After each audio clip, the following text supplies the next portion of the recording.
বিয়ের ৬ মাস পরেই আমার স্বামী আমায় ডিভোর্স দিয়ে বড় আপাকে বিয়ে করে। লাল বেনারসিতে আপার হাস্যোজ্জ্বল মুখখানা দেখে আমি অবাক হতেও ভুলে গেলাম। আপা কি করে পারলো আমার সংসার ভাঙতে? কি দোষ করেছিলাম আমি? হঠাৎই বলা নেই কওয়া নেই আমার স্বামী আমায় ডিভোর্স দিয়ে দেয়। তার এমন করার কারণ আমি খুঁজে পাইনি তখন। কিন্তু এখন বুঝতে পারছি আমি। নিজ হাতে বড় আপা আমার সংসারটা ভেঙে ফেললো। কাঁদতে কাঁদতে সেদিন যখন বড় আপাকে জিজ্ঞেস করেছিলাম, কেন করলে আমার সাথে এমনটা? বড় আপা হাসতে হাসতে বলল, কেবল তো শুরু। তোকে আমি শান্তি দেব না? তোর সকল সুখের উৎস আমি নষ্ট করে দেব। আমি বেঁচে থাকতে তুই কখনো সুখের মুখ দেখবি না। কথাগুলো বলেই বড় আপা চলে গেল। আর আমি চিৎকার করে কাঁদতে লাগলাম। ছোট থেকেই বড় আপা কোনো এক অজানা কারণে আমায় পছন্দ করতো না। আমার খেলনা ভেঙে ফেলতো, বই খাতা ফেলে দিত, কখনো কখনো মা বাসায় না থাকলে প্রচুর মারতো। আর ভয় দেখাতো মা বাসায় এলে কিছু যেন না বলি, বলে আরো মারবে। আমিও ভয়ে কিছু বলতাম না। এভাবেই চলছিল দিনগুলো। বয়স হওয়ার পরেও বড় আপা বিয়ে করতে চাইতো না, বলতো আমাকে আগে বিয়ে দেওয়ার জন্যে। বড় আপার জেদের কাছে হার মেনে বাবা মাও আগে আমায় বিয়ে দিল। ইউনিভার্সিটিতে পড়ার সময় আমার সাইফুলের সাথে প্রেম হয়। সাইফুল আমার থেকে ৫ বছরের বড় ছিল। ওর পড়াশোনা শেষ, চাকরি করছে। আমার পড়ালেখা শেষে আমরা বিয়ে করার সিদ্ধান্ত নিয়েছিলাম। বাবা মাও আমার পছন্দের মূল্য দিয়ে সাইফুলের সাথেই আমার বিয়ে দেন। আমাদের দিন ভালোই চলছিল, কিন্তু হঠাৎই সাইফুলের আচরণে অস্বাভাবিক পরিবর্তন দেখছিলাম আমি। ও আমাকে আগের মতো ভালোবাসতো না, আর একদিন তো কিছু না বলে ডিভোর্সই দিয়ে দিল। আমি এর কারণ জিজ্ঞেস করলেও উত্তরটা পাইনি তখন। এখন আমার মনে হয় সেই উত্তরটা আমি পেয়ে গিয়েছি। বাবা মা আপাকে চিরজীবনের জন্য ত্যায্য করেছে। সে আর এই বাড়িতে আসতে পারবে না। তাতেও কি আমার কষ্ট কমবে? আপা আমার ভালোবাসার মানুষটাকে কেড়ে নিয়েছে আমার কাছ থেকে। আর সাইফুল, সে কি করে এটা পারলো? ওর কি আমার কথা একটুও মনে পড়েনি? আমাদের এত সুন্দর সাজানো স্বপ্ন এইভাবে ভেঙে ফেললো? একটুও মায়া হয়নি? নিজের হাতে ধারালো ব্লেডের ছোঁয়া দিতে দিতে এসবই ভাবছিল মিলাত। হঠাৎই মিনারা বেগম মেয়ের রুমে প্রবেশ করতেই দেখতে পেলেন মেয়ের নিথর শরীর মেঝেতে পড়ে আছে, আর বাম হাতে রক্তের ধারা বইছে। মিনারা বেগম চিৎকার করে স্বামীকে ডাকলেন। হারুন সাহেব মাগরিবের নামাজ পড়ে মাত্রই বসেছিলেন। তৎক্ষণাৎ স্ত্রীর আত্মচিৎকারে দৌড়ে যান মেয়ের ঘরে। মিনারা বেগম পাগলের মতো কাঁদছেন, আর মেয়ের হাতের রক্ত বন্ধ করার চেষ্টা করছেন। এই অবস্থা দেখে হারুন সাহেব কাঁপা কাঁপা হাতে অ্যাম্বুলেন্সকে কল করলেন দ্রুত। ডক্টর অনুরূপ, দ্রুত আসুন। একটা পেশেন্ট এসেছে, অবস্থা খুবই ক্রিটিক্যাল, সুইসাইড কেস। একজন নার্সের বলা কথায় অনুরূপ দ্রুত নিজের কেবিন ছেড়ে বেরিয়ে এলো নার্সের পেছনে। মিলাদকে আইসিইউতে নেওয়া হয়েছে, রক্ত ঝরছে অনেক, অবস্থা খুবই খারাপ। এক ব্যাগ বি নেগেটিভ রক্তের প্রয়োজন। ব্লাড ব্যাংকে আপাতত বি নেগেটিভ রক্ত নেই। হারুন সাহেব নিজের পরিচিত সবার কাছে খোঁজ করেও বি নেগেটিভ রক্তের সন্ধান করতে পারল না। এদিকে মেয়ের শোকে কাঁদতে কাঁদতে পাগল হওয়ার দশা মিনারা বেগমের। বন্ধুর মেয়েকে দেখতে এসেছে রেভান। যাওয়ার সময় হাসপাতাল করিডরে এক মধ্যবয়স্ক মহিলাকে কাঁদতে দেখে এগিয়ে গেল সে। মহিলাটির মুখোমুখি বসে নরম গলায় বলে উঠল। আপনি কাঁদছেন কেন?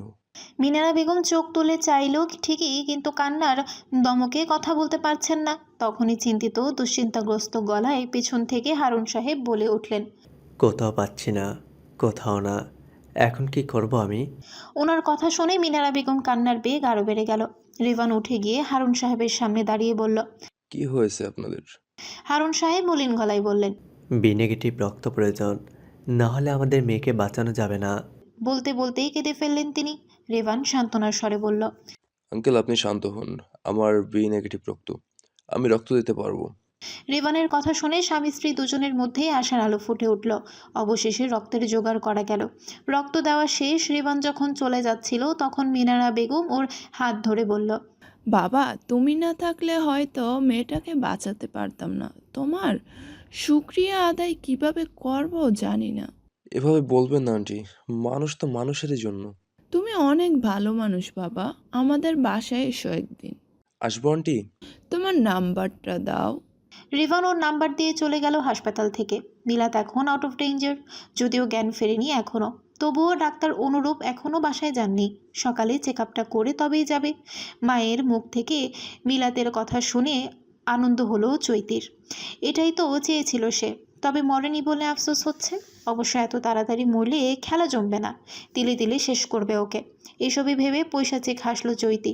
এরই মধ্যে কলিং বেল বাজলো। বিরক্ত হলো চৈতি। নিশ্চয়ই সাইফুল এসেছে। এই লোকটাকে একদমই সহ্য হয় না ওর। শুধুমাত্র মিলাতের জীবনটা নরক বানানোর জন্য এই বিয়েটা করেছে সে। দরজা খুলে কড়া ভাষায় কিছু বলবে তার আগেই দেখলো সাইফুলের সাথে আরেকজনকে। ছেলেটাকে দেখেই ভালো লাগলো চৈতির। এত সুন্দর ছেলে সচরাচর কমই দেখা যায়। সাইফুল ছেলেটার পরিচয় বলল। ও হচ্ছে রেভান, আমার বন্ধু। একটা কাজে এসেছে চট্টগ্রাম থেকে, এখানে থাকবে কিছুদিন। চৈতি হেসে স্বাগতম জানালো আর মনে মনে পুলকিত হলো। রুমে এসেই চৈতি সাইফুলের গলা জড়িয়ে ধরে আহ্লাদ করতে শুরু করলো। সাইফুলও সায় দিয়ে বলল, কি ব্যাপার ম্যাডাম, আজকে এত খুশি লাগছে কেন? তোকে দেখলেই তো আমার খুশি লাগে। তাই নাকি? চৈতি সাইফুলের গালে ঠোঁট ছুঁয়ে মাথা নাড়ালো। যদিও প্রকৃত খুশির কারণ অবশ্যই এটা নয়। একটু আগে রেভানকে দেখা আর মায়ের কাছে মিলাতের সুইসাইড হার্টের খবর শোনাই এই খুশির কারণ। তবে বোকা সাইফুল এসব কিছুই বুঝতে পারলো না। সে ছলনাময়ীর ছলনায় বোধ হয়ে রইল কেবল। মিলাদকে রুটিন চেক আপ করেই বাসায় ফিরেছে অনুরূপ। তবে একটা বিষয়ে খুব খারাপ লাগছে। জ্ঞান ফেরার পরই মেয়েটা উন্মাদের মতো বলছিল, আমি বাঁচতে চাই না, আমাকে বাঁচিয়েছেন কেন? ডক্টর, মেরে ফেলুন আমায়। অনুরূপ বারবার শান্ত করার চেষ্টা করলেও ফল হলো না। পরবর্তীতে ঘুমের ইঞ্জেকশন দিতে হয়েছে। মানসিকভাবে গভীর আঘাত পেয়েছে মেয়েটা। হাসপাতালে প্রায়ই দেখে এরকম রোগী যাদের জীবনের প্রতি কোনো মায়া নেই। গত 2 বছর এসব দেখতে দেখতে গা সওয়া হয়ে গেছে। তবে এই মেয়েটার পরিণতি দেখে কেন যেন ভীষণ খারাপ লাগছে। যদিও অনুরূপ জানে না কেন এই মেয়েটার জীবনে এত দুঃখ। দুপুরের খাবার টেবিলে সাজিয়ে রেখে প্রথমে রেভানকে ডাকতে গেল চৈতি। রুমের সামনে দাঁড়িয়ে নক করে বলল, আসবো? ট্রাউজার পরে টি শার্ট পরতেই যাচ্ছিল তখনই চৈতির গলা পেয়ে বলল। 1 মিনিট। চৈতি হাসলো। বুঝতে পারলো চেঞ্জ করছে হয়তো। ও কি দেবে? না থাক, খারাপ ভাবতে পারে। প্রথমেই বাজে ইমপ্রেশন তৈরি করা যাবে না। এমন কাণ্ড করবে যে মালটা নিজে এসে ধরা দেবে। আপন মনেই হাসলো চৈতি। রিভান টি শার্টটা গায়ে গলিয়ে দরজা খুলল। সাহসে বলল, জি ভাবি, বলুন। দুপুরের খাবার খেতে আসুন, আপনার বন্ধু অপেক্ষা করছে। আসছি ভাবি। চৈতি মাথা নেড়ে চলে গেল। রিভান রুমে এসে চুলের পানিটা ভালো মতো মুছে নিয়ে ডাইনিং রুমে খেতে চলে গেল। সাইফুল আর চৈতি আগেই বসেছিল। রিভান গিয়ে বসতেই সাইফুল বলল, আজকের এইসব রান্না তোর ভাবি করেছে, ওর হাতের রান্না কি যে মজা। রিভান হেসে বলল। তাই নাকি? তাহলে তো ভালোই। তোর কপাল খুলে গেল ভাবির মতো বউ পেয়ে। রিভানের কথা শুনে সাইফুল গর্ববোধ করল। তার মানে মিলাদকে ডিভোর্স দেওয়া ভুল সিদ্ধান্ত ছিল না। কোনো অংশেই মিলাদ চৈতির মতো হতে পারবে না। কোনো দুঃখে যে মিলাদকে পছন্দ করেছিল সাইফুল বুঝতে পারে না। খেতে খেতেই রিভান বলল, তোদের তো অনেক দিনের প্রেম ছিল, তাই না? বলেছিলি আমাকে। রিভানের কথা শুনে থতমেত খেলো সাইফুল। কারণ ওকে চৈতির কথা নয় মিলাতের কথা বলেছিল। আর ও এখন চৈতিকেই মিলাদ ভাবছে। সাইফুল কিছু বলতে যাবে তার আগেই চৈতি হেসে বলল, হ্যাঁ ভাইয়া, ওর আর আমার অনেক দিনের প্রেম, গভীর প্রেম। রিভান হাসলো চৈতির কথা শুনে। এরপর খাওয়ায় মনোযোগ দিল। সাইফুল চৈতির দিকে তাকাতেই বুঝলো ও এখানে মিলাতের ব্যাপারে কোনো কথা শুনতে চায় না। তাই আর কিছু বলল না, চুপ করে খেতে থাকলো। পুরো ওয়ার্ডে হইচই পড়ে গেছে। 327 নম্বর কেবিনের রোগীকে পাওয়া যাচ্ছে না। রোগীর নাম মিলাদ বিনতে হারুন, বয়স 24, উচ্চতা 5 ফিট 3 ইঞ্চি। রোগীর মা কাঁদতে কাঁদতে জ্ঞান হারিয়েছেন আর রোগীর বাবা দিক বিদিক ছুটছেন মেয়ের খোঁজে। হঠাৎ হাসপাতালের একজন ওয়ার্ড বয় এসে বলল বিল্ডিংয়ের ছাদের রেলিংয়ের উপর মিলাদ দাঁড়িয়ে আছে। সবাই বুঝে গেল ও আবার সুসাইড করার চেষ্টা করছে। কেউ কেউ ছাদে যেতে চাইলেও লাভ হলো না। ভেতর থেকে দরজা বন্ধ করে রেখেছে মিলাদ। হাসপাতালের সামনে ইতিমধ্যে অনেক মানুষের উপস্থিতি। সবাই বলছে নিচে নামার জন্য, কিন্তু মিলাদ কারো কথাই শুনছে না। দাঁড়ানো থেকে রেলিংয়ের উপর বসে উদাস দৃষ্টিতে আকাশের দিকে চেয়ে রইল। অনুরূপ হাসপাতালে আসার জন্য তৈরি হচ্ছিল। ঠিক তখনই একটা ফোন কল এলো। ওপাশ থেকে জানা গেল গতকাল সুইসাইড অ্যাটেম্প্ট করা মেয়েটা আবারও সুইসাইডের চেষ্টা করছে। জেনে দ্রুতই বেরিয়ে পড়লো ও। আর মনে মনে প্রার্থনা করলো কোনো খারাপ কিছু যেন না হয়। হাসপাতালে পৌঁছে ছাদের দিকে চোখ গেল অনুরূপের। মেয়েটা এখনও একই জায়গায় বসে আছে। মেয়েটার বাবা কাঁদতে কাঁদতে তাকে নামতে বলছেন। অনুরূপ অন্য কিছু ভাবল, কিভাবে মেয়েটাকে নামানো যায় ওখান থেকে। ছাদের দরজা ভাঙা ছাড়া উপায় নেই। তবে রোগীর মানসিক অবস্থা ভালো না। এমন করলে যদি লাফ দেয় তাহলে তো সব শেষ। 10 তলার বারান্দা থেকে যদি ছাদে ওঠা যায় কোনোভাবে তাহলেই হবে। কিন্তু এটা অনেক রিস্কের ব্যাপার। সিনিয়র ডাক্তার নার্সকে বিষয় দিচ্ছে না এই ব্যাপারে। অনুরূপ সবাইকে শান্ত করে বলল সে একবার চেষ্টা করে দেখবে। এভাবে কাউকে চোখের সামনে মরতে দেখতে পারবে না কিছুতেই। অবশেষে সবাই নিমরাজি হলো। 10 তলার বারান্দা থেকে পানির পাইপ লাইন বেয়ে বহু কষ্টে উপরে উঠে এলো অনুরূপ। ডাক্তারি পড়তে আসার আগে বাবার ইচ্ছায় একবার আর্মিতে যোগ দিয়েছিল সে, কিন্তু 1 বছর পরই পালিয়ে এসেছিল। এত ট্রেনিং নিতে পারছিল না।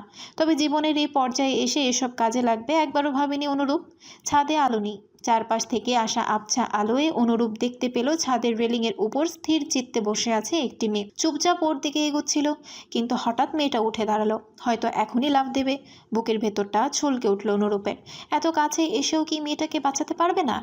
পায়ের গতি বাড়িয়ে দিল অনুরূপ, প্রায় দৌড়ে এসে মিলাতের হাত চেপে ধরল। পেছনে ফিরে অনুরূপকে দেখে নিরুত্তাপ গলায় মিলাত বলল, আমার যেতে দিন ডক্টর, এরকম অভিশপ্ত জীবন আমি চাই না। পাগলামি করবেন না, আসুন আমার সাথে। অনুরূপ জোর দিয়ে বলল। মিলাত কথা বলা বাড়ালো না, অনুরূপের হাত থেকে নিজের হাত ছাড়ানোর চেষ্টা করতে লাগলো। অনুরূপ বুঝলো এভাবে হবে না। আচমকাই মিলাতকে কোলে তুলে নিল সে। ঘটনার আকস্মিকতায় মিলাত খানিক সময়ের জন্য চুপ হয়ে গেল, তবে হুঁশ ফিরতেই ছটফট করতে লাগলো। পাগলামির মাত্রা ক্রমশই বাড়ছে। উম্মাদের মতো নিজের জীবনের বিনাশ চাইছে, তবে নিজে অনড় থেকে ও পরিস্থিতি সামলে নিল অনুরূপ। ছাদ থেকে বের হয়ে নিচে নিয়ে এলো মিলাতকে। ওকে অক্ষত অবস্থায় উদ্ধার করা গেছে বলেই সবাই হাঁপ ছেড়ে বাঁচল। মেয়েকে বাঁচানোর জন্য মিলাতের বাবা মা অনুরূপের প্রতি ভীষণ কৃতজ্ঞ। মিলাতকে আবারও ঘুমের ইঞ্জেকশন দেওয়া হলো, আর ওর বাবা মায়ের সাথে কথা বলে সিদ্ধান্ত নেওয়া হলো শারীরিকভাবে সুস্থ হয়ে গেলে মিলাতকে মানসিক হাসপাতালে প্রেরণ করা হবে। দুপুরের খাওয়া শেষে রেভান নিজের ঘরে গেল একটু বিশ্রাম নেবে বলে। বিকালে বা সন্ধ্যার দিকে সাইফুল সহ পুরনো বন্ধুদের সাথে জমিয়ে আড্ডা দেবে অনেকদিন পর। বন্ধুদের মধ্যে সিংহভাগই বিয়ে করে সংসারী হয়ে গেছে, তাই আগের মতো এখন আর দেখা সাক্ষাৎ আড্ডা কোনোটাই হয় না। তবে জীবনে কঠিন একটা ছ্যাঁকা খাওয়ার পর এখন আর বিয়ের প্রতি মন আসে না ওর। তাই পারিবারিক চাপ থাকার পরও বিয়েতে তেমন একটা আগ্রহ নেই।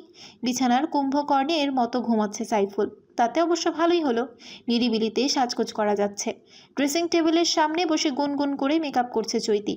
এই সাজ সাইফুলের জন্য নয়, অবশ্য কোনো দিনও ও সাইফুলের জন্য সাজে না, নিজের জন্য সাজে কেবল। তবে আজ একটা বিশেষ মানুষের জন্য সাজছে। শিফনের নতুন শাড়ি, বাহারি কাচের চুড়ি, নতুন ঝুমকা জোড়া, ভ্রু যুগলের মাঝে কালোটি অনন্য লাগছে ওকে। সাজগোজ শেষে নিজের দিকে মুগ্ধ চোখে একবার চেয়ে রুম থেকে বেরিয়ে এলো ও। রিভানের রুমের সামনে এসে কড়া নেড়ে বলল, আসতে পারি? আধশোয়া হয়ে ফোনে গেম খেলছিল ও। চৈতির গলায় স্বরে শুনে উঠে বসলো, গেম অফ করে বলল, জি ভাবি আসুন। দরজা ঠেলে ঘরে ঢুকলো চৈতি, কৈফত দেওয়ার ভঙ্গিতে বলল, আসলে এই ঘরের বারান্দায় আমার কিছু প্রিয় ফুল গাছ আছে, ওগুলো দিয়ে পানি দিতে এসেছি। জি নিশ্চয়ই। রেবান সৌজন্যসূচক উত্তর দিয়ে আবারও গেম খেলায় মনোযোগ দিল। চৈতি ওর দিকে তাকিয়ে বারান্দায় আসলো। যতটা খুশি মন নিয়ে এসেছিল এখন ততটাই রাগ হচ্ছে। এই রূপে সকল পুরুষ দেওয়ানা হয়, প্রশংসায় পঞ্চমুখ হয়, কিন্তু এই পুরুষটি একবারের বেশি তাকালোই না। ওর চোখে কি সৌন্দর্য ধরা পড়ছে না? প্রচণ্ড আত্মসম্মানে লাগলো চৈতির। এই পুরুষটিকে যে কোনো উপায়ে নিজের করেই ছাড়বে ও। বারান্দায় দাঁড়িয়ে এসবই ভাবছিল চৈতি। হঠাৎই সাইফুলের গলার আওয়াজ পেয়ে গাছে পানি না দিয়ে দ্রুত বেরিয়ে আসলো। যদিও গাছে পানি দেওয়াটা উদ্দেশ্য ছিল না, আর এগুলো মোটেই ওর পছন্দের গাছ না। এগুলো তো মিলাতের পছন্দের ছিল, ভেবেছিল ফেলে দেবে, কিন্তু এভাবে কাজে আসবে ভাবেনি। থাক, যতদিন রেবান আছে ততদিন জন্য একটা বাহানা হয়ে ছলনাময়ী রূপে আরও একবার মজিল বোকা পুরুষ। ঠোঁটের কোণে এক টুকরো অহং মিশ্রিত হাসিও ঝুলিয়ে চৈতি মনে মনে বলল, দেখ মিলাদ, তোর স্বপ্নের পুরুষ যে তোকে ছাড়া কিচ্ছু বুঝতো না, সে প্রতিদিন আমার রূপে পাগল হয়। তুই হেরে গিয়েছিস, এভাবেই তোকে সব জায়গায় হারাবো আমি। তো সব কিছু এভাবেই ছিনিয়ে নেব। প্রচণ্ড কষ্টে তুই যখন নিথর হয়ে পড়ে রইব, তখন আমি শান্তি পাবো। সাইফুলের কোলে বসে এসবই ভাবছিল চৈতি। অপরদিকে স্বামীর মিষ্টি মিষ্টি ভালোবাসার কথা কিছুই কানে ঢুকছে না ওর। বিকেলে ড্রয়িং রুমের আড্ডায় গরুর দুধের ঘন চা আর নিমকি বানানো হলো। চৈতি ভেবেছিল রেভানের কাছে থেকে প্রশংসা পাবে, কিন্তু রেভ আস্থা ছুঁয়েও দেখলো না, কারণ সে অতিরিক্ত ভাজা পোড়া তেল মিষ্টি জাতীয় খাবার কম খায়, আর চায়ের ক্ষেত্রে চিনি ছাড়া রং চা আর গ্রিন টি। এসব শুনে চৈতির প্রচণ্ড মন খারাপ হলো। এত আগ্রহ নিয়ে যার জন্য বানালো সে খেলোই না। অপরদিকে সাইফুল নিজেরটা তো খেলোই, সাথে রেভানের ভাগেরটুকু খেয়ে তৃপ্তির ঢেকুর তুলে নিত্যদিনের মতো স্ত্রীর প্রশংসায় মাতল। রাত 8টার রুটিন চেক আপে আসলো অনুরূপ। মিলাতের এখন জ্ঞান আছে, সে শূন্য দৃষ্টিতে ফ্যানের দিকে চেয়ে আছে একদৃষ্টে। অনুরূপ জিজ্ঞেস করল, কেমন আছেন? কোথাও কোনো সমস্যা হচ্ছে?